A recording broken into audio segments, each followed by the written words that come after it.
Bueno, buenos días a todos y bienvenidos a nuestro webinar Riesgos cibernéticos asociados al teletrabajo. Mi nombre es Daniel Peiretti, soy el director global de productos para B2B en Millicom, Tigo, basado en Miami. Antes que nada, quiero agradecerles a todos por acompañarnos en el día de hoy. Tenemos alrededor de 300 participantes en este webinar con personas de El Salvador, Costa Rica, Guatemala, Honduras, Nicaragua, Panamá, Colombia, México, Argentina y hasta España. Para mí es un gran gusto introducir a nuestro moderador del día de hoy, Eric Montenegro. Eric es nuestro gerente senior de servicios administrados en Tigo Business, quien ha apoyado a la construcción y la ejecución de las estrategias relacionadas con ciberseguridad a más de 300 empresas en los segmentos financieros, industrial, comercial y gobierno en toda Latinoamérica. Antes de iniciar, hay algunos puntos importantes que quisiéramos mencionar. Nuestro moderador hablará aproximadamente por unos 45 minutos y después de eso dejaremos unos 15 minutos para contestar preguntas y respuestas.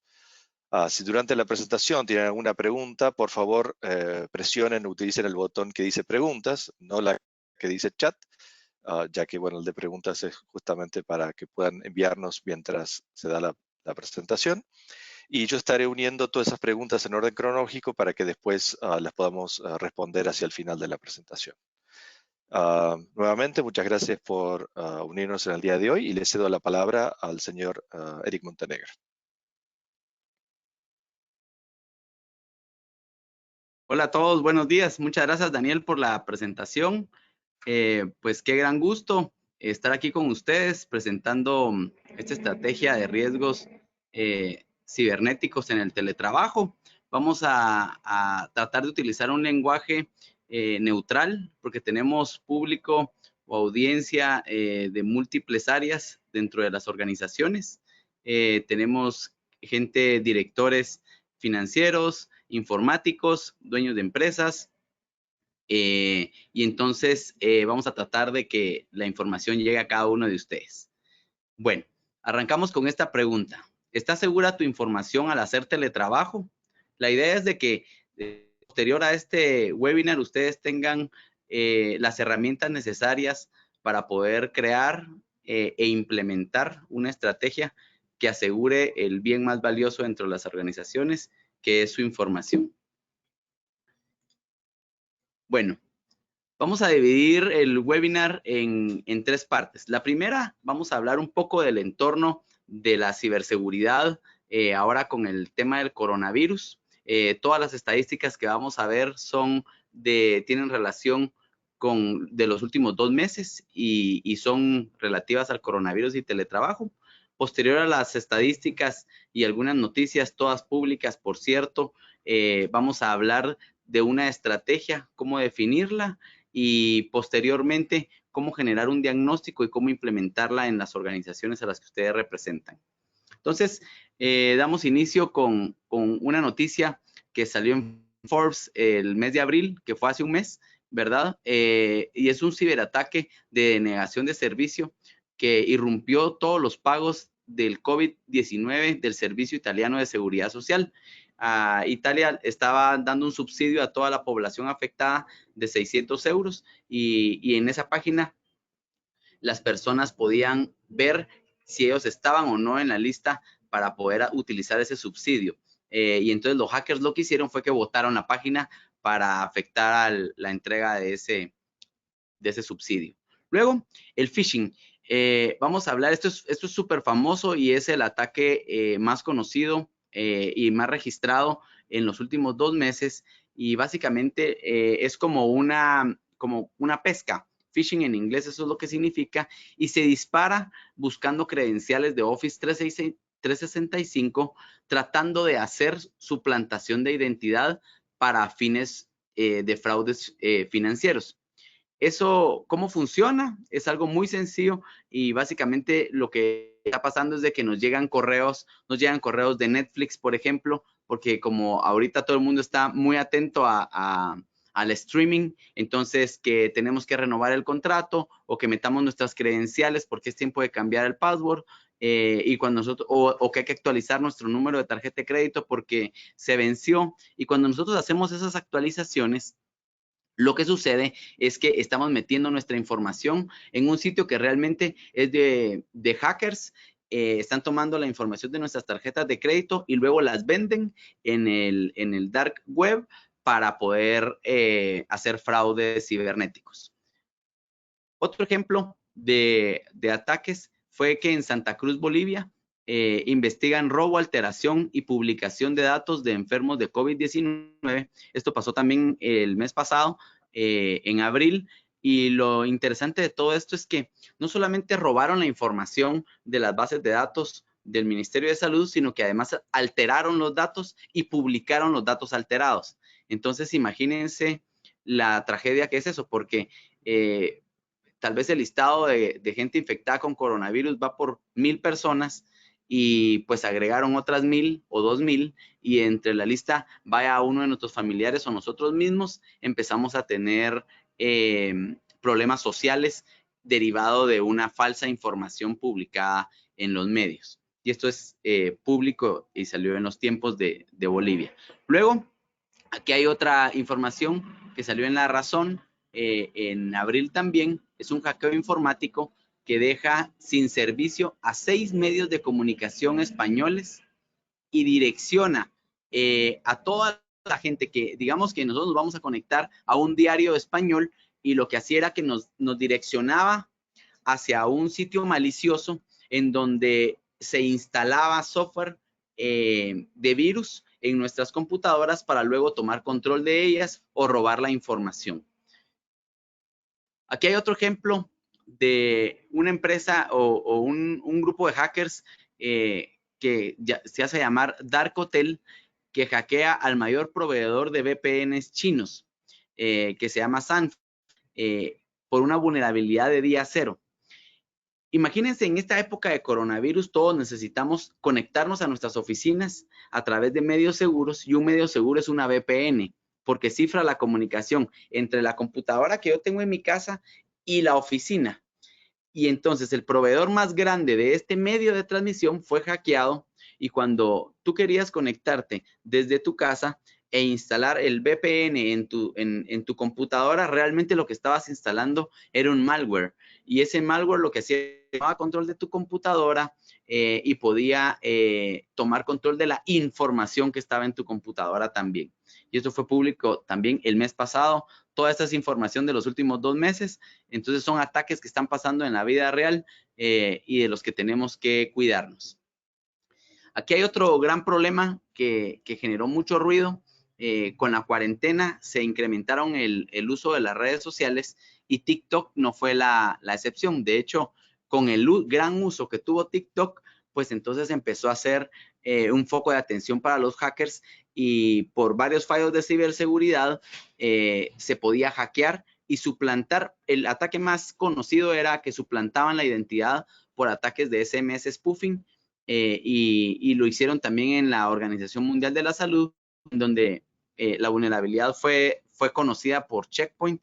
También fue el mes pasado, y básicamente lo que hacían era de que si yo estoy publicando videos en nombre de Eric Montenegro de TikTok, entonces ellos metían videos que no eran míos, ¿verdad? Entonces a los niños les empezaban a aparecer videos pornográficos o de pedófilos o de gente haciendo publicidad que estaban haciéndose pasar por en mi nombre, digamos, ¿verdad? Entonces hay que tener mucho cuidado y manejar las últimas versiones de software en todas las herramientas que estemos utilizando. Esta es de Zoom, es una herramienta de teletrabajo para videoconferencias, súper conocida, y pues se filtran en internet videollamadas. Eso lo que significa es de que tomaban control de las videollamadas, las grababan y las publicaban en las redes sociales. Y entonces también estaban tomando ejemplos de llamadas entre parejas, llamadas íntimas, y también estaban haciendo otro tipo de ataques que se llama Zoom bombing. Y eso lo que significa es que en medio de una conferencia, supongamos, pasó muchísimo en los colegios que estaban en media clase, y los hackers lo que hacían era que esperaban, los hackers y pedófilos ¿verdad? Esperaban a que las maestras terminaran y mandaran a los niños a recreo, y los recreos también ahora son virtuales. Entonces, se sale la maestra de la sesión por un periodo de tiempo, se quedan los niños en la sesión platicando, debatiendo, y ahí se metían los pedófilos o metían videos pornográficos y los niños en medio de la reunión no sabían qué hacer, y eso es a través de vulnerabilidades de las plataformas de videoconferencia. Entonces, ¿cómo podemos? Aquí les voy a dar un par de ejemplos de cómo resolverlo, y es habilitando la sala de espera siempre, activar la contraseña en todas las videoconferencias, mantener la plataforma instalada en nuestra computadora, pero a la última versión. Es importante estar chequeando que no tenga updates pendientes, desactivar la transferencia de datos o de archivos en la videoconferencia, y no grabar las sesiones, no permitir que se graben las sesiones porque no sabemos a dónde van a ir a parar esas grabaciones. Y esto es información pública también, y salió en el Universal y en muchísimos medios de comunicación. Aquí hay otro ejemplo que es de México. Encontraron mala programación en la plataforma de datos de contagio del coronavirus. Y aquí básicamente es por la improvisación. El gobierno mexicano lanzó una página para que los mexicanos pudieran estar viendo en tiempo real donde conectar el listado de las estadísticas del coronavirus. Y pues ahí también este fue un hacker de un white hacker, les dicen que básicamente es gente que no busca hacer maldad, pero sí mostró públicamente al gobierno las fallas y las vulnerabilidades que tenían en su página. Y para eso, antes de publicar cualquier servicio, ahorita en esta época en la que todo el mundo, todas las empresas están queriendo publicar servicios, hay que analizar el código fuente antes de las publicaciones, ¿verdad? Y esto fue información también del mes pasado de Infobae. Luego, El Mundo en Costa Rica también hay una aplicación, publicó de una aplicación maliciosa, muchos la vieron, y se llamaba COVID Lock, y básicamente lo que hacía era que se hacía pasar por una aplicación donde tú podías llevar las estadísticas del COVID a nivel mundial, pero en realidad lo que hacía era tomar control de los dispositivos móviles. Entonces, cuando tomaba control te instalaba el software porque tú mismo accedías a instalarlo, ¿verdad? Tomaba control del dispositivo y cifraba la información del dispositivo. Tú ya no podías acceder a él a menos que pagaras un rescate, ¿verdad? Y para eso, pues ahí vamos a hablar de la estrategia, qué es lo que hay que hacer para que no seamos víctimas de este tipo de aplicaciones o de hackeos. Hay que instalar antivirus, revisar la procedencia de las apps y los links, ver de dónde nos los están enviando. Luego, este es otro ejemplo de SOS Online Backup, que es una empresa muy grande de backup en línea. Fue hackeada y se filtraron millones de archivos justo en el Día Mundial del Respaldo de Seguridad. Y lo que se cree, porque sigue en investigación, es que fueron usuarios privilegiados descontentos que se fueron de la oficina. Entonces, ¿qué es un usuario privilegiado? Pues básicamente son los administradores de las bases de datos, los administradores del Active Directory, la gente de informática en general. Tenemos usuarios privilegiados porque sin estos usuarios privilegiados no pudiéramos ejecutar nuestro trabajo, ¿verdad?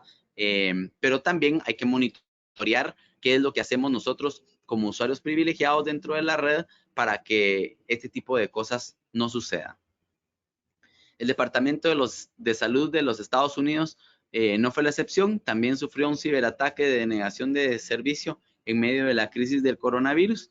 Esto fue también en la improvisación de lanzar una página web que pudiera llevar la estadística de todo el tráfico de gente infectada. Y pues entonces lo que hicieron los hackers fue que la inundaron de conexiones válidas, entre comillas, porque se hacen pasar por usuarios válidos, pero en realidad lo que están haciendo es inundar el tráfico para que al final, cuando los usuarios que realmente necesitan ver la información no la puedan acceder y se enojen con las autoridades que la debieron de haber publicado y resguardado. Este es otro ejemplo del Ministerio de Salud en Guatemala, que cuestionan al Ministerio de Salud por filtración de casos de cuarentena. Esto salió en la prensa libre también en marzo, y básicamente es el manejo de derecho de los datos, digamos. Hay plataformas que nos ayudan porque estuvieron circulando a través de plataformas sociales como el WhatsApp, el listado de todos los pacientes infectados, las direcciones, los teléfonos, donde vivían, y eso pues lo que generó fue muchas amenazas, mucho miedo en los vecinos respecto a este tema. Entonces era información súper sensible y vamos a ver algunas estrategias de cómo hacer para que la información sensible solo sea visto por las personas que están autorizadas para hacerlo.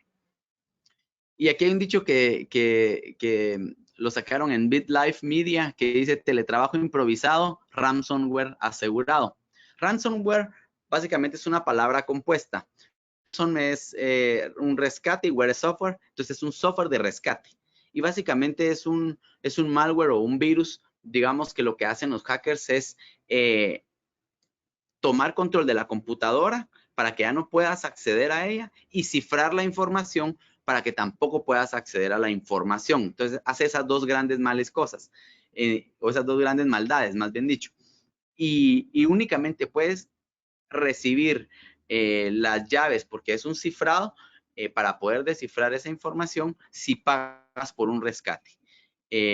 Entonces hay que tener mucho cuidado en tener herramientas de ciberseguridad para no ser víctimas de este tipo de ataques. Entonces, ahora vamos a hablar de cuáles son las medidas de protección durante el teletrabajo y cómo nosotros pudiéramos plantear una estrategia que nos ayude a resolver o a mitigar y en mejor manera a prevenir ser objeto de este tipo de ataques. Número 1, nosotros planteamos 10 puntos y el primero es el dispositivo remoto, seguridad en el dispositivo remoto. ¿Qué es el dispositivo remoto? Es la laptop que yo tengo ahora en mi casa y puede ser propia o puede ser de la compañía, ¿verdad? Depende de la improvisación y si tenemos la opción como empresa de darle a los empleados una computadora o no. Entonces, ¿qué deberíamos de tener al menos instalado en las computadoras de los usuarios que están haciendo teletrabajo o home office? Deberíamos de tener instalado antivirus número 1. Eso es un infaltable. Firewall, que viene dentro de la misma suite del antivirus. O sea, podemos comprar una suite de antivirus que traiga muchos de estos elementos. Cifrado en el disco duro, porque si nos roban la laptop, lo que no queremos es que, como los ladrones no van a tener las credenciales de la laptop, lo que hacen es que extraen el disco duro físicamente y lo conectan en otra computadora como un disco esclavo y así pueden acceder a la información. Pero si la información va cifrada, entonces no van a poder acceder a ella porque solo van a ver bits y bytes, unos y ceros, porque está codificada. Entonces es importante tener un cifrado de discos. Hacer un update de todas las plataformas, de todo el software que nosotros tenemos en la computadora. Digamos, hay actualizaciones de Windows, actualizaciones de Mac, actualizaciones del software que nosotros tenemos instalado, como el Zoom, como aplicaciones de redes sociales. Hay que tener las últimas versiones. Y eso me lleva a otro tema. La gente cree que si, pero yo uso Mac, entonces no necesito antivirus. Es un gran mito. Cerca del 25% de los virus están direccionados o ya tienen una versión para el sistema operativo de Mac. Entonces es importante tener antivirus, no importando si tenemos Linux, Mac o Windows. Sí es cierto que la base de Windows es mucho más amplia y es mayor a la de los otros sistemas operativos, pero los virus corren el 30% en Mac y el 47% en Linux. Entonces hay que tener antivirus instalado, no importando el sistema operativo que utilicemos. Luego un software de VPN, que una VPN es un Virtual Private Network. Y eso lo que significa es que vamos a tener cifrada a través de ese software que instalamos en nuestra computadora todo el tráfico que viaje desde nuestra máquina hacia nuestra oficina en la central o hacia donde nos conectamos para el software de colaboración o de trabajo o de facturación de nuestra empresa.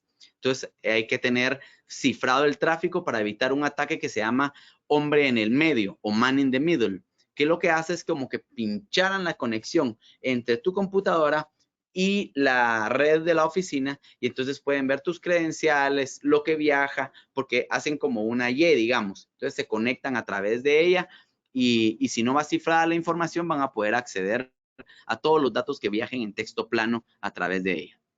Luego, software de un token, que un token básicamente lo que es cuando nosotros nos autenticamos a los usuarios, a nuestras plataformas o servidores de la oficina, deberíamos de manejar doble factor de autenticación, se llama. Lo vamos a ver más adelante. Pero una cosa es lo que sé y otra cosa es lo que tengo. Entonces, lo que sé es mi usuario y mi password. El problema es que si alguien más ve cuando yo lo estoy typeando, entonces van a poder hacer hurto de mi identidad. Entonces, lo que tenemos que garantizar es que las personas sean quienes dicen que son. Y para eso es lo que tengo, que ese es el segundo factor de autenticación para lo que se utilizan los tokens. Y lo que tengo puede ser un software en mi celular que me llega un código o que yo puedo estar viendo el código en tiempo real para saber quién el usuario y el password que varía aleatoriamente en el tiempo. Y por último, una plataforma de productividad. Muchos clientes que vamos a ver un slide solo de la productividad nos dicen, mira, el problema es la falta de control que nosotros estamos teniendo. Estamos pagando horas extras porque en todos lados anuncian que la productividad se elevó, pero también se está diluyendo las fronteras de las horas laborales y las horas personales. Entonces la gente dice que está trabajando más, pero yo no tengo cómo controlar eso. Lo que sí me está pasando es que los proyectos se están poniendo más lentos. Entonces hay herramientas que nos ayudan a que nosotros podamos tener un software instalado en nuestra computadora y trabaja de manera silenciosa, es decir, el usuario no se da cuenta que lo tiene instalado, para poder generar estadísticas reales de si están o no trabajando nuestros empleados de manera remota. Esas son las primeras, el punto número 1. Punto número 2, seguridad en el dispositivo móvil. Aquí en el dispositivo móvil nosotros manejamos una dualidad de perfiles. ¿A qué me refiero con eso? Nosotros tenemos nuestro perfil corporativo en el celular y nuestro perfil personal. Es decir, pero la diferencia es de que nosotros no tenemos esta barrera. Nosotros lo mezclamos. En el celular tenemos la aplicación de nuestro correo electrónico o de la oficina, nuestro correo electrónico, tenemos el Facebook de personal, Instagram, pero también tenemos acceso al Salesforce o también tenemos acceso al SAP. Entonces, ¿cómo nosotros podemos hacer para dividir esa información y manejar dos perfiles? Uno corporativo y uno personal a través de software. Para eso hay herramientas que nos ayudan a controlar las aplicaciones y podemos dividir en el momento en el que si nosotros nos roban el celular y nosotros queremos hacer un remote wipe, es decir, borrar la información de manera remota para que los ladrones no tengan acceso a la información confidencial, al menos de la compañía. Pero hay un estudio y les pregunto a toda la audiencia, ¿quién no tiene dentro de su celular una foto con su aquí en Guatemala le llamamos DPI, que es tu documento de identificación, o la copia de tu pasaporte en una foto dentro del celular? Pues donde yo le he preguntado, el 95% de las personas lo tienen ahí porque en cualquier momento lo necesitas y lo mandas por WhatsApp. Bueno, pues si no tenemos un dispositivo o software que nos ayude a asegurar esa información, pues puede ser pública y pueden hacer contratos porque ahí está toda nuestra información. Entonces, ¿qué recomendamos para el dispositivo móvil? Antivirus en primer lugar, porque nos va a ayudar a que todo lo que estamos viendo en línea o todos los links o las aplicaciones que nosotros queremos instalar nos digan si tienen o no malware. Número 2, control de aplicaciones, que básicamente nos va a decir qué aplicaciones están permitidas por la empresa y cuáles no, y en qué perfil. El control del dispositivo nos puede decir, por ejemplo, si somos unos empleados bancarios, nosotros podríamos decirle que apague la cámara del celular cada vez que entran a la agencia bancaria a trabajar. ¿Por qué? Lo que queremos evitar es que está viendo la secretaria un estado de cuenta de un cliente súper importante y cuando se da cuenta que tiene muchos ceros, pues entonces le toma una foto. Queremos evitar ese tipo de cosas y por geolocalización, a través del control del dispositivo, podemos bloquear los periféricos del móvil. Luego, gestión centralizada. Vamos a querer tener una gestión centralizada de todo lo que nosotros tenemos de ciberseguridad dentro del móvil, porque cuando te llame el usuario para decirte me acaban de asaltar y me robaron el celular, desde una sola plataforma vas a poder hacer el remote wipe o enviar política centralizada en 300 celulares o 500 celulares de la empresa con un par de clics. Y por último, una política de Bring Your Own Device. Eso significa BIOS. ¿Eso qué significa? Muchas empresas no les patrocinamos el hardware o sea, el dispositivo físico a los empleados, ellos lo llevan, más bien dicho, y nosotros lo que hacemos como empresa es que les pagamos una parte del plan de datos y del plan móvil. Entonces, en ese caso, ¿quién es el dueño del celular? ¿Quién es el dueño de la información? ¿Y quién la gobierna? Si nosotros tenemos una política clara que especifique y que diga el celular lo puede ser proveído por el empleado, pero si quiere tener acceso a todas las información, a cualquier información de la empresa, se tiene que sujetar a estas disposiciones y el empleado lo firma, entonces tenemos la autoridad para poder implementar seguridad en ese móvil. Y a eso nos referimos con una política de Bring Your Own Device. Este es un ejemplo de mi propio celular, que cuando recién inició el coronavirus, a mí me mandaron un gran amigo mío que es el gerente de informático de una gran empresa, y me dice, mira, hay una app para poder ver en tiempo real los pacientes infectados de coronavirus por región.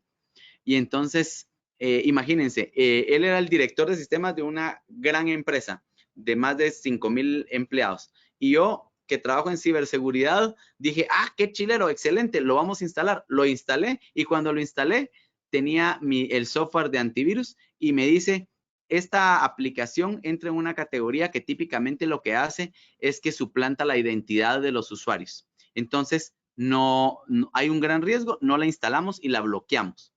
Y yo que trabajo en ciberseguridad. Entonces, es necesario que nos hagamos de herramientas que nos ayuden a automatizar procesos, porque no siempre estamos nosotros atentos a lo que pueda estar sugiriendo el mercado o lo que pueda estar pasando en el ambiente. Número 3 es usuarios privilegiados, que es algo de lo que les platicaba en el pasado. Realmente, estas son las personas que tienen las llaves del reino, es decir, las puertas del cielo, porque son los usuarios que tienen los privilegios para poder ver nuestros correos electrónicos, conectarse a nuestras computadoras sin que nosotros nos demos cuenta, conectarse a nuestros servidores, conectarse a las bases de datos. Entonces es importante gobernar ese tipo de usuarios y cuidarlos también para que ellos no sean objetos de hackeos y que en su nombre se cometan fechorías. ¿Cómo se hace eso? Bueno, hay software que nos ayuda a manejar a los usuarios privilegiados para cuidar su identidad, manejar sus roles, controlar los accesos, pasar por un proceso de autorizaciones y monitorear todas las conexiones que ellos hacen a los sistemas críticos de la organización. Entonces, nuestros clientes nos preguntan, es decir, que la persona que administra el Exchange o el Active Directory o nuestro correo electrónico tiene acceso a nuestro correo. Pues es bien sencillo de responder. Él te puede cambiar el password de tu cuenta de correo cuando lo has perdido. Sí, entonces sí, ¿verdad? Por eso es de que hay que monitorear a los usuarios privilegiados. Es un gran riesgo en la organización si no está bien administrado. Número 4 es conexiones. Nosotros deberíamos de tener software y herramientas que nos ayuden a cifrar todo el tráfico en la red para evitar el man in the middle que hablé en el pasado, garantizar la identidad de los usuarios que se están conectando a los sitios remotos en nuestras oficinas y manejar doble factor de autenticación. Punto número 5, información confidencial.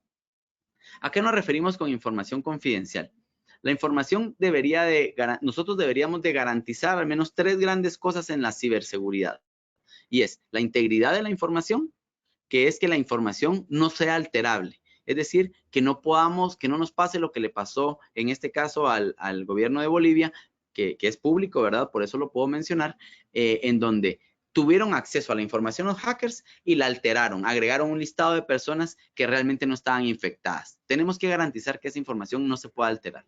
Número 2, que la información sea confidencial. Eso lo que significa es que solo pueda ser vista por las personas que están autorizadas para verlas. ¿Por qué esas personas únicamente? Porque son las que están preparadas para recibir esa información. Y número 3, que la información esté disponible.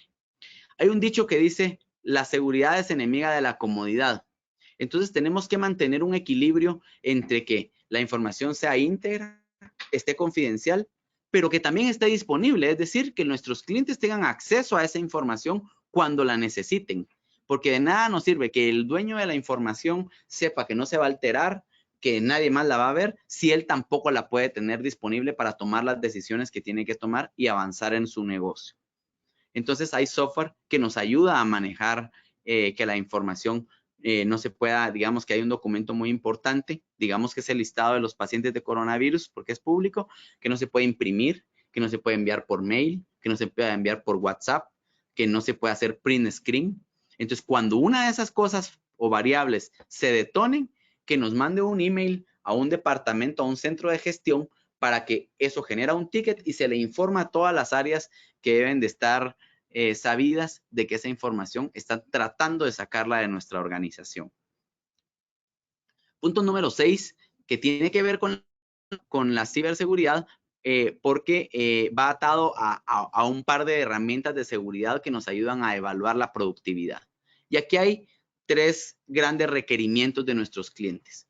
Eric, me dicen, ¿cómo puedo hacer para evaluar si las horas extras que me están reportando en realidad son horas extras de trabajo? Número 1. Número 2, ¿cómo hago para supervisar a todo el equipo que está trabajando de manera remota para ver si están o no en funciones, en horario laboral? Y número 3, estamos teniendo muchos proyectos retrasados por la pandemia y los empleados están diciendo que están trabajando a marchas forzadas. ¿Cómo nosotros podemos saber que eso sea real? Entonces nosotros aquí les mostré el top 5 de las categorías que se han disparado en una muestra de 200 clientes de teletrabajo. Entonces, ¿qué hicimos? Instalamos este software en 200 empleados remotos para empezar a ver cómo estaban funcionando y ver si todo esto que nos estaban reportando los clientes era cierto. Y miren los resultados. Punto número 1, la actividad promedio en su computadora de estos empleados, y estos eran empleados operativos. Ellos, el 100% de su trabajo lo hacen en la computadora. Es decir, ellos no tienen que estar haciendo llamadas telefónicas ellos deberían de estar conectados en la máquina haciendo su trabajo. Pues la actividad promedio de esos empleados fue de 3.5 horas. Número 2, mantenían las aplicaciones abiertas, digamos, activas, pero minimizadas, es decir, no estaban trabajando en esas aplicaciones. El consumo de Internet se estaba dando mucho más consumo, sin embargo, estaba siendo utilizado para tareas universitarias, subir exámenes, calificar exámenes y estar haciendo trabajos universitarios y ocio. Y ocio es Instagram, Facebook, YouTube, y navegando por Internet. Número 4, estaban haciendo búsquedas de trabajo. Pero lo más interesante es que las personas que hicieron estas búsquedas de trabajo las pudimos relacionar y resultaron ser las mismas personas que hicieron movimientos masivos de archivos. Es decir, copiaron información masiva de sus computadoras a dispositivos periféricos como USBs y después eliminaron los datos de la computadora. Eso quiere decir que el punto número 4, que es la búsqueda de trabajo, resultó positiva, encontraron el trabajo y eliminaron la información personal o de la misma empresa. Entonces, aquí hay riesgo de fuga de información, como podemos ver. Porque regularmente las personas buscan trabajos de lo que saben hacer. Y si yo trabajo en el call center A, pues voy a buscar trabajo en la competencia, que es el call center B, pero haciendo lo mismo. El gran riesgo y el gran peligro es que me llevé toda la base de datos de mis clientes del call center A al call center B. Entonces llegué con el pan bajo el brazo, ¿verdad? Por eso es de que la productividad también tiene que ver, estas plataformas nos dan herramientas de prevención de fuga de información.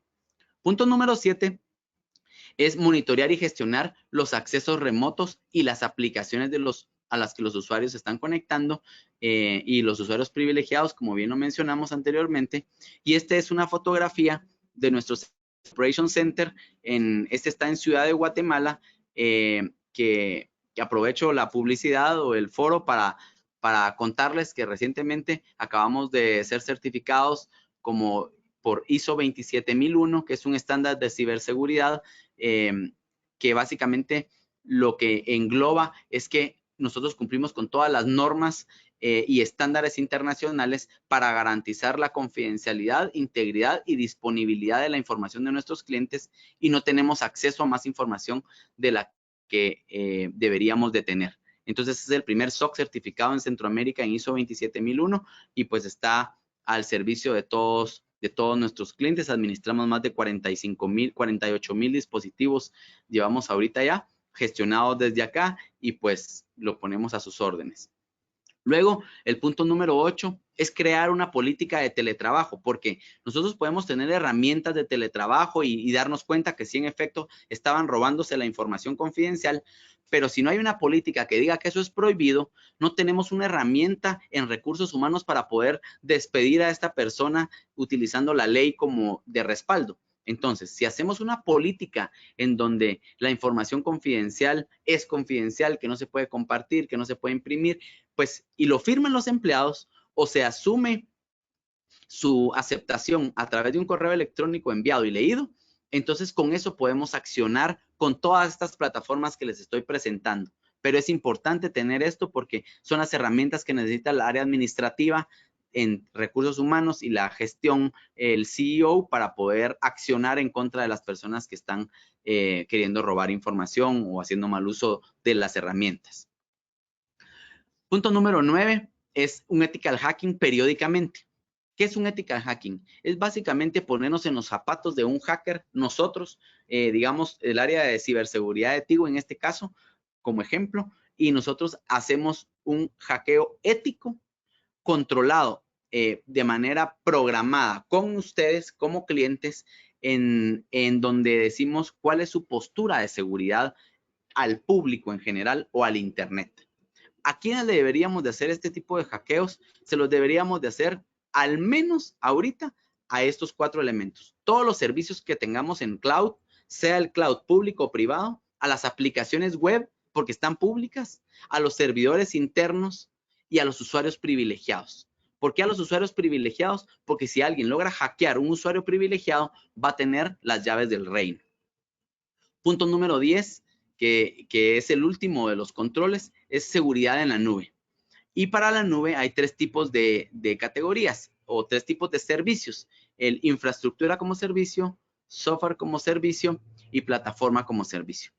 Aquí lo que no vamos a entrar en este detalle porque hay muchas categorías dependiendo del servicio que estemos recibiendo. En infraestructura como servicio, nosotros estamos contratando al proveedor. Si somos una empresa, le contratamos a Tigo, digamos, en cloud, a nosotros, que nosotros tenemos nuestra propia nube, seguridad, virtualización e infraestructura física. Bueno, entonces Tigo es responsable de darle seguridad en la capa o en la categoría de la virtualización y de la infraestructura física. Y nosotros, como empresa, somos los responsables de asegurar la seguridad del host, el middleware, las aplicaciones que estamos corriendo sobre ese IaaS y la seguridad de los datos. Esto está basado en el Gartner Share Responsibility Model, Share Security Responsibility Model que sacó Gartner recientemente el año pasado, porque nosotros creemos, hay una falsa creencia que cuando estamos en la nube, pues la seguridad depende del proveedor. Eso es falso. Si nosotros no contratamos ciberseguridad, estamos vulnerables en la nube. Eso es en infraestructura como servicio. En plataforma como servicio, el proveedor, nosotros como empresa, somos responsables de la seguridad de los datos y de las aplicaciones. Y el proveedor del middleware, del host, de la capa de virtualización y de la capa de infraestructura. Y para eso están las plataformas. ¿Y qué debería de instalar? Todas estas plataformas que están acá arriba en cada una de estas categorías. En software como servicio, el proveedor es el responsable de la seguridad en todas las categorías. Un ejemplo es Salesforce. Salesforce es el responsable de los datos y lo que pase con mi información en la nube. Entre backups, que no me roben identidad, que no se fugue la información, en ese sentido. Bueno, ahora vamos a platicar de cómo nosotros como Tigo Business podemos apoyar al mercado o a las empresas a plasmar una metodología o una estrategia de seguridad que nos ayude a paliar todas estas improvisaciones que están pasando a través del coronavirus. Para eso, nosotros proponemos al mercado un diagnóstico de ciberseguridad para el teletrabajo. Basado en nuestra metodología, está basado en 3 estándares, que es el SANS Top 20, el Security Framework de NIST y el ISO 27001. Y los entregables está dividido en 3 grandes rubros, que son Madurez de ciberseguridad en el teletrabajo de la empresa. ¿Qué tan maduros estamos nosotros como empresa en el teletrabajo para hacer teletrabajo? Estrategia sugerida, es decir, cómo vamos a resolver esos gaps para llegar a un nivel de madurez aceptable en la industria, y definir prioridades. El presupuesto, más ahora en época de coronavirus, es finito. Entonces, pues lo que queremos es que el negocio siga operando y no estar comprando, llenándonos de herramientas que no vamos a necesitar. Pues la prioridad de qué vamos a instalar la definen dos grandes cosas: la probabilidad de que un ataque ocurra y el impacto de que ese ataque pueda botar mi negocio. Entonces, para eso basamos nuestra estructura en 10 controles, que son básicamente los que acabamos de ver, los que les acabo de mencionar hace un rato. Y este es un ejemplo de ejecutivo de los entregables que nosotros damos luego del diagnóstico. En el diagnóstico nosotros vamos a poder ver, como dice en la esquina superior izquierda, la madurez por cada uno de los controles, ¿verdad? Hay 10 controles que son los que vimos: seguridad en el endpoint, seguridad perimetral, seguridad de identidad de accesos, de conexiones, etcétera. ¿Cómo está nuestra empresa en función de ese control? La madurez por función en el framework, es decir, qué tan capaces somos de identificar un ataque, de protegernos, de responder ante un incidente y de recuperarnos ante el mismo. Nuestra madurez general y la estrategia que nosotros sugerimos en base a la priorización que acabo de mencionarles. Ahora les va a aparecer a ustedes un pop-up que Cecilia nos va a hacer el favor de presentarles, en donde ese pop-up lo que va a hacer es que ahorita lo están viendo en pantalla, y la pregunta es: ¿quisieran ustedes programar un diagnóstico de ciberseguridad para su empresa?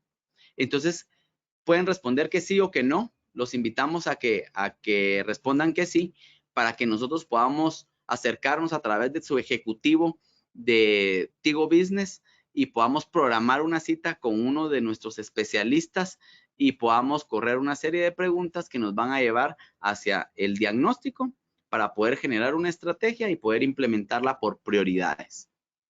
Entonces los voy a dejar aquí unos 10 segundos más para que ustedes puedan respondernos si están de acuerdo con eso. Y si sí, pues esperamos verlos pronto en el diagnóstico, ¿verdad? Excelente. Muchas gracias, Ceci. Y con eso damos inicio a la etapa de preguntas y respuestas. Nos alcanzó el tiempo justo, así que te dejo la palabra, Dani, para que puedas trasladarme las preguntas del foro. Muchas gracias, Eric. Bueno, a ver, las preguntas acá. Una es, ¿cómo podemos prevenir el robo de la información de nuestros empleados ahora que están haciendo teletrabajo y usan su conexión particular y a veces no tienen activada la VPN? Ok. Bueno, muchas gracias. Y es una excelente pregunta. Cuando los empleados se conectan a través de sus propias estaciones de trabajo, digamos, la computadora de los niños, digamos, que es el elemento que normalmente utilizan cuando no es laboral, nosotros lo que sugerimos es tratemos de aislar lo más el sistema, lo más que podamos. Entonces hay un software que nosotros le llamamos BDIs. Un BDI es un Virtual Desktop Infrastructure, y básicamente lo que hace es que nosotros convertimos en terminales tontas todas las terminales que se van a conectar hacia nuestros servidores. Y la seguridad la manejamos en los servidores.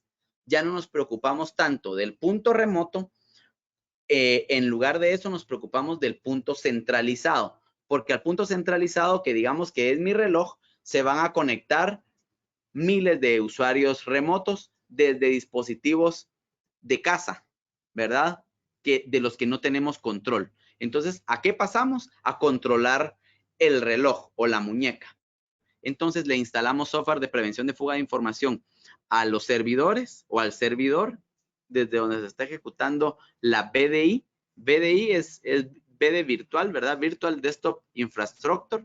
Le instalamos ahí el preventor de fuga de información, el antivirus, el anti-ransomware, el firewall y el protector de intrusos. Y con eso garantizamos que la información no se va a fugar de nuestros servidores. Entonces no importa quién se esté conectando remotamente, porque la seguridad la tenemos en nuestra bóveda, digamos, por llamarlo así. Esa es una forma muy útil de hacerlo. Y la segunda, sí recomendamos que las empresas inviertan en paquetes de antivirus. Entonces, si tenemos 200 empleados haciendo teleworking desde computadoras de sus empleados, pues como empresa lo que hacemos es que ampliamos el licenciamiento de antivirus en 200 computadoras más y se las damos a los empleados para que lo instalen en sus máquinas.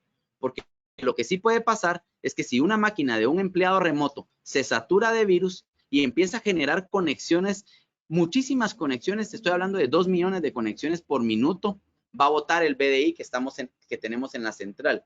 Entonces, tenemos que garantizar que los empleados, por lo menos las máquinas de ellos, tengan un antivirus instalado. Esa es la seguridad mínima y básica que debería de tener nuestros empleados remotos. Perfecto. Acá hay otra pregunta relacionada con el tema de productividad. ¿Qué herramienta recomiendas para medir la productividad? Y asociada a esa, otra pregunta que es con respecto a este tema, el monitoreo de los usuarios. ¿Los usuarios tienen que ser informados o no? ¿Es esto en base a GDPR que se solicita? Aún siendo nuestros empleados se les informe. O sea, ¿hay que informar a los empleados o puede ser algo que no lo sepan? Se está midiendo la productividad. Todo parte de una política. Entonces, por eso es de que parte de nuestra estrategia es crear una política de teletrabajo.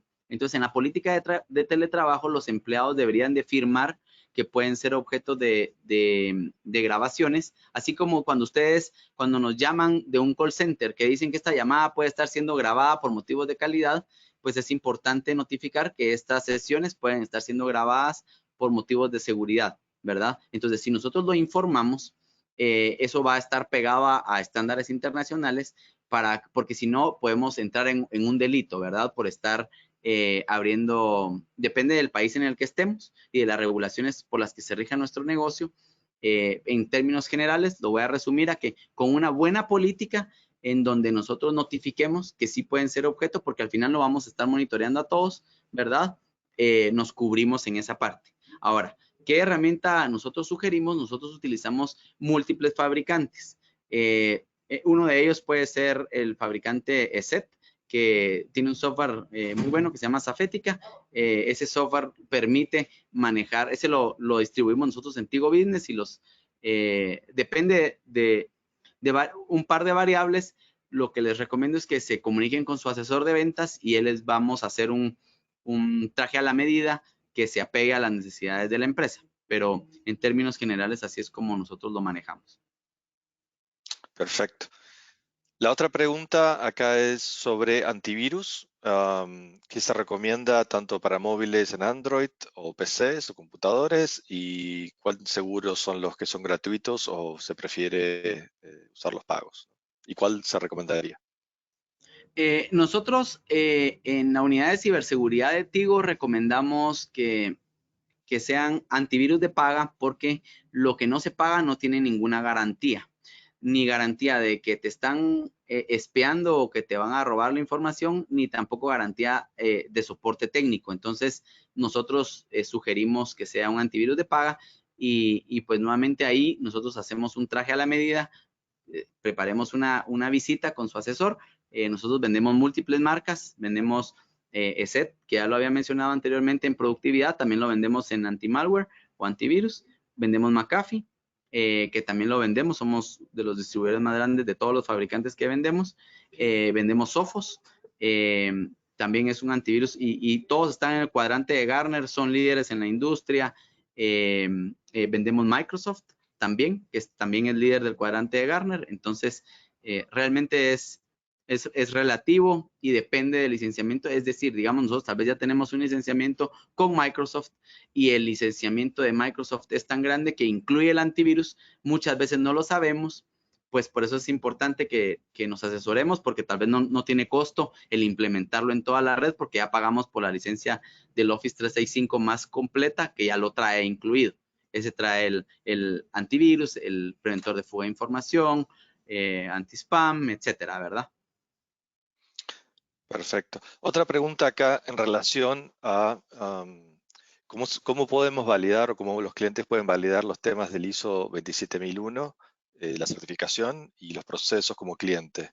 Y los clientes que tienen servicio a través de Tigo Business, a través de nuestro SOC. Genial. Bueno, ahí lo que entiendo de la pregunta es que ellos quisieran certificarse en ISO 27001. Y si es esa la pregunta, entonces la respuesta sería, nosotros dentro del área de ciberseguridad tenemos una unidad que se llama Consulting, y esa unidad se encarga de hacer gap análisis para saber cuál es la brecha entre el estado de la ciberseguridad hoy y hacia dónde deberíamos de llegar para obtener la certificación. Entonces, así estamos hoy y aquí estaríamos si tuviéramos la certificación. Este camino de en medio, nosotros los acompañamos a crear todos los procesos, documentación e implementación de los controles y medidas automatizadas para poder cumplir con la norma internacional que está, que sería la meta en el caso de la compañía que se quiera certificar en ISO 27001. Así es como Perdón, nosotros acá la clarificación es, ellos quieren saber cómo logramos la certificación nosotros y cómo nuestro SOC se lo garantizan, cómo se lo garantizamos nosotros a ellos como cliente. ok. Bueno, realmente quien se los garantiza al cliente es la misma certificación como tal, digamos. O sea, el que nos hayamos logrado certificar, ese es el resultado de una serie de procesos y procedimientos automatizados, la mayor parte de ellos, que lo que hacen es que generan múltiples controles. Y en los controles, nosotros desde nuestro centro de operaciones, por darles un ejemplo, una idea muy simple es que nuestros ingenieros que están aquí conectándose a las plataformas de nuestros clientes, tiene que haber un middleware que graba las sesiones de lo que nuestros ingenieros con usuarios privilegiados están haciendo conectándose a los clientes remotos.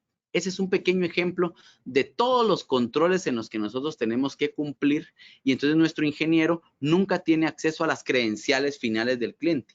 Hay un middleware que en medio entrega credenciales temporales y aleatorias para esa conexión remota. Ese es un pequeño control de los muchos que nos exige a nosotros la norma de ISO 27001, que garantiza tenemos que garantizar tres grandes cosas: la confidencialidad de la información, es decir, que nosotros no podamos tener acceso a información que no debemos. La integridad de la información quiere decir que nosotros no podemos alterar información que arrojan las plataformas a las que sí tenemos acceso. Y disponibilidad de la información, que significa que tenemos que entregarle a nuestros clientes la información que arrojan sus herramientas de seguridad sin guardarnos información para nosotros mismos. Entonces vienen unos auditores de ISO y ellos son los que se encargan de validar que todos esos controles no puedan ser permeados por un vicio o por una mala práctica. Y la certificación no es que la tengamos hoy y se quedó a perpetuidad. La certificación de ISO, nosotros nos tenemos que recertificar, que eso lo que significa es que tenemos que viene otro auditor año con año a reevaluar que todos esos controles se estén ejecutando a cabalidad y de manera automatizada para que no sean permeables. Perfecto. Acá hay una pregunta respecto a cómo medir el assessment. Este es un assessment, la pregunta es si es un cuestionario, se hacen pruebas técnicas, ¿cómo lo medimos? ¿Cómo se hace?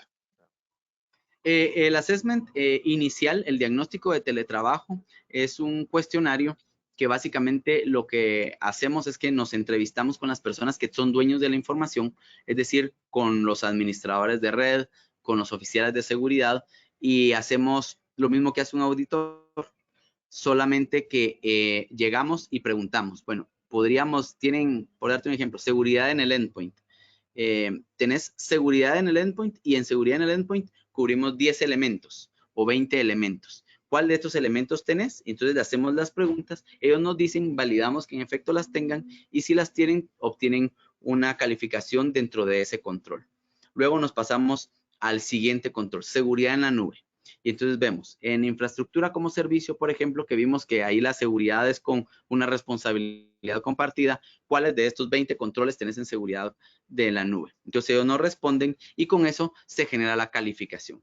Nosotros validamos y eso genera una madurez, la madurez de ciberseguridad basado en estos 3 grandes estándares que se acuerdan que era el framework de NIST, SANS Top 20 y el ISO 27001.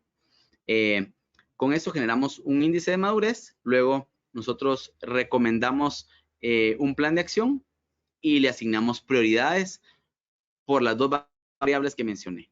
Si el impacto, primero, qué tan realista es que yo pueda sufrir un tipo de esos ataques. Y número 2 es el impacto de ese ataque. Bota mi operación y eso define la prioridad en el actuar. Así es como lo hacemos. Perfecto. Aquí hay una pregunta en relación si Tigo Business puede brindar una solución completa de teletrabajo que incluya conectividad, VDI y ciberseguridad para los puestos de teletrabajo. Buena pregunta. De hecho, dentro de mis responsabilidades está el área de cloud y de ciberseguridad. Y nosotros tenemos paquetes que hemos realizado para poderles dar el paquete completo. Como todas las empresas son distintas, nosotros tenemos 4 o 5 paquetes ya establecidos. Sin embargo, puede ser que alguna cosa yo la tenga, yo ya tengo antivirus, entonces solo quítame el antivirus. Podemos llegar a personalizar cada paquete para que al final estemos comprando única y exclusivamente lo que necesitamos. Entonces, en corto, la respuesta es sí. Nosotros podemos dar desde la solución completa en la nube hasta la ciberseguridad en el endpoint y toda la conectividad desde el móvil para el usuario remoto, la conectividad en la casa, el antivirus en la casa, el VDI en las oficinas centrales o en nuestro data center, o gestionar toda la seguridad de su data center o gestionar su propio data center.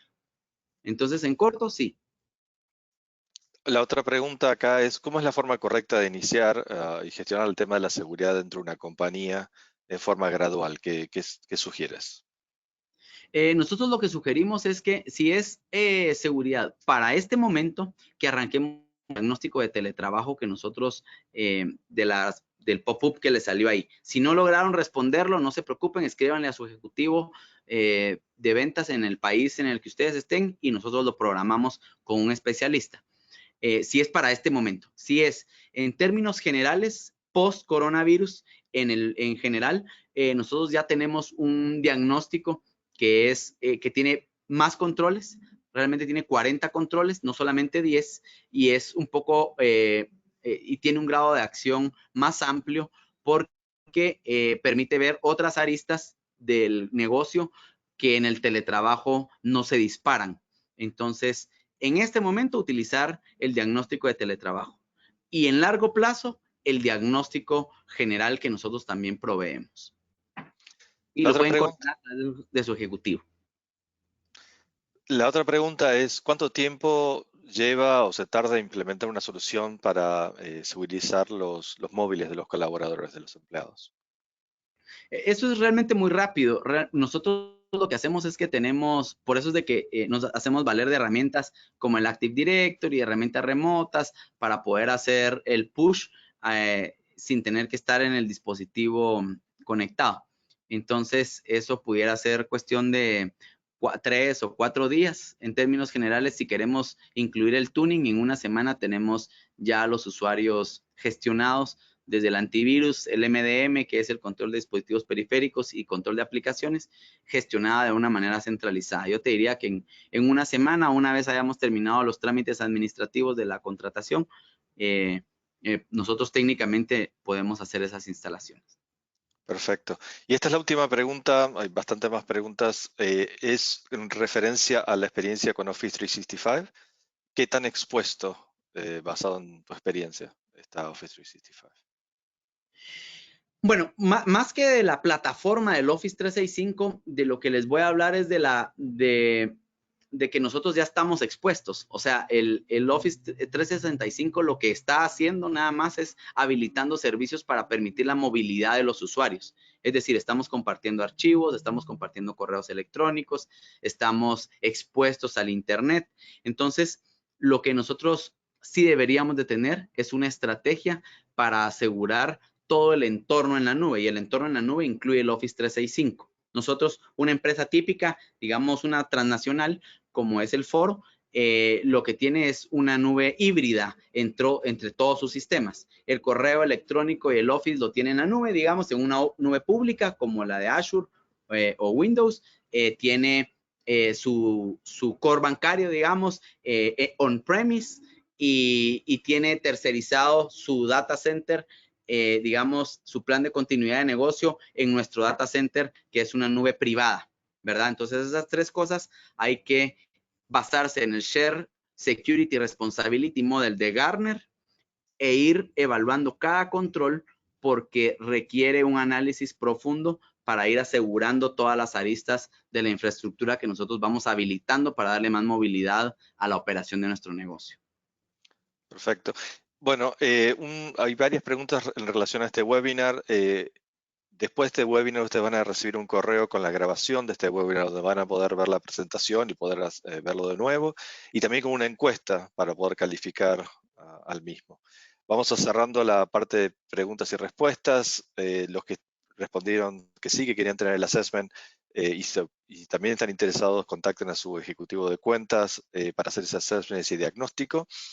Eh, Nuevamente les queremos agradecer a la participación de todos ustedes en el día de hoy, y bueno, esperamos que les haya sido de utilidad este webinar, y cualquier duda adicional contacten a su ejecutivo de cuenta y los vamos a ayudar. Así que buenos días y muchas gracias nuevamente. Muchas gracias a ti, Daniel. Hasta luego.